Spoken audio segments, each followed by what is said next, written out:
it's week 11. I find myself doing less and less of the morning pages, trying to catch up. A lot of this chapter was about self-nurturing. I really resonated with the experimenting, accepting that I'm just going to be drawing badly, some ideas about money, and it also talks about exercise, which is something that I've been thinking about on and on. I'm literally looking at the notes, the joys, the things that I want to do that I've like literally posted around this wall over here, and there's so many things in common that I want to do.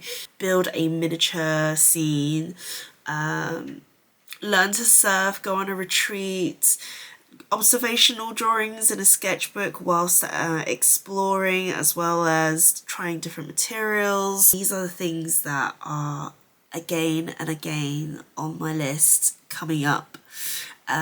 So it really shows that I do need to do something about it. More and more, it's just highlighted that there are two sides to me that I need to nurture, which is the artist side and the business side. And I just cannot wait for me to start on my goal now for the rest of this year, which is to make art and experiment and figure out what makes me happy and excited artistically. I know that this is something that's just going to happen for the rest of my life, but I want to start building that foundation and start figuring it out and just see what I make and what I'm naturally drawn to. And because it's like a never-ending thing, it's like when do I know?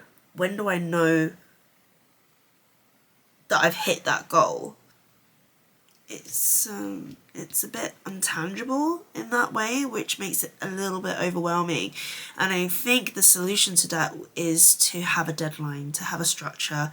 I've actually got a scene festival booked and coming up in a couple of months' time, which I'm really excited about. So those type of deadlines have something that you need to create for. Within that time span, it's like, what can you create? There's a part in this chapter that talks about going back to your favourite essay. So yeah, I'm really glad I did this. The yellow means that it's something that I agree with. The blue is something that I am working on, and the red tabs are points where I'm like, no, I do not agree with this.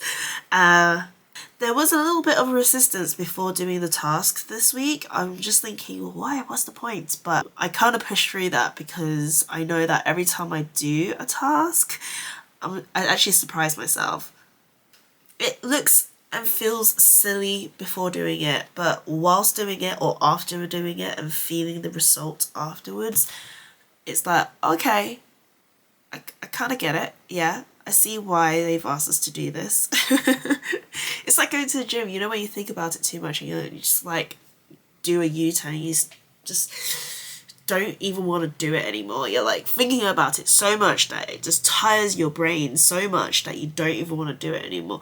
It's like catching yourself in that stage and just like, you know what, stop thinking about it, just do it. And I think that's another thing that I am trying to tackle more, is stop overthinking and just going for it.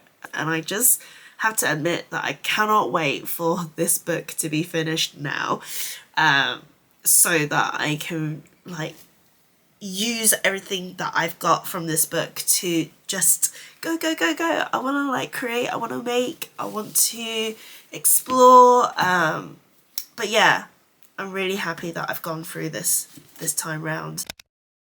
So let's just quickly do our final check-in.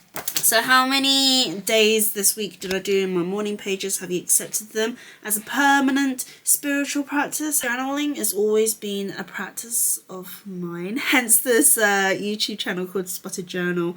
So I will be continuing it, but in a different way. I have something called the High Emotions Journal. It's when I am really confused with what I want to do, and I only limit myself to a spread.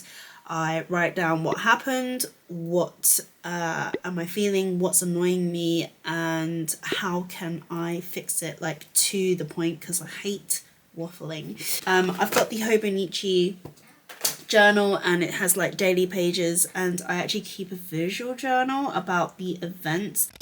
Artist dates. Did I do my artist date this week? Will you allow yourself to do these on a permanent basis? I think the artist dates are really, really important.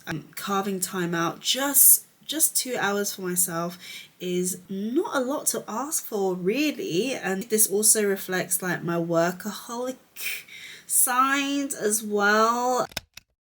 Definitely after going through the summaries, I have had a mindset shift.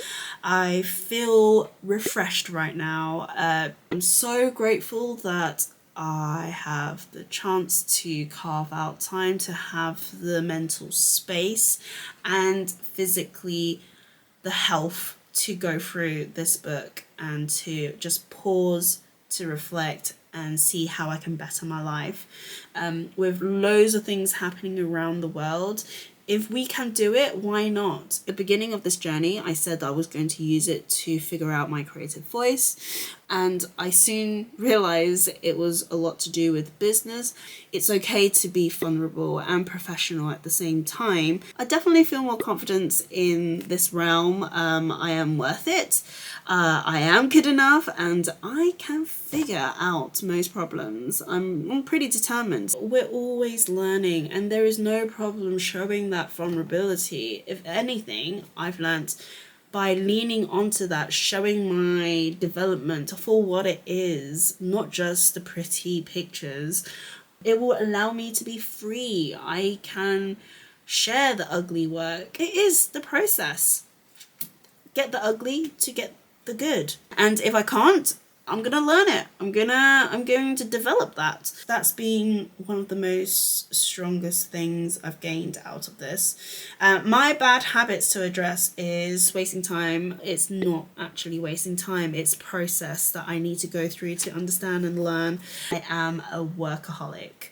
I want to work because I enjoy it, it's productive for me. Work also implies my play.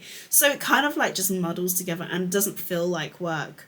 I just need to find that nicer, like a sweeter spot for family, for my health, mentally, physically.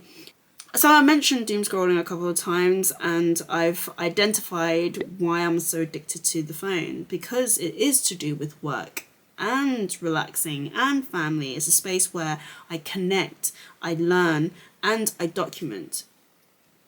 I just need to remind myself this is a tool, and it can never ever replace life experience, like real life experiences. And it's just something that I need to work on to limit. I have started to put my phone in a different room, like actually control my surroundings. So that has been really, really useful. It feels so weird to close this video because it's been so long doing this. Remember to stay true to yourself, take care, and I'll catch you in the next one. Goodbye.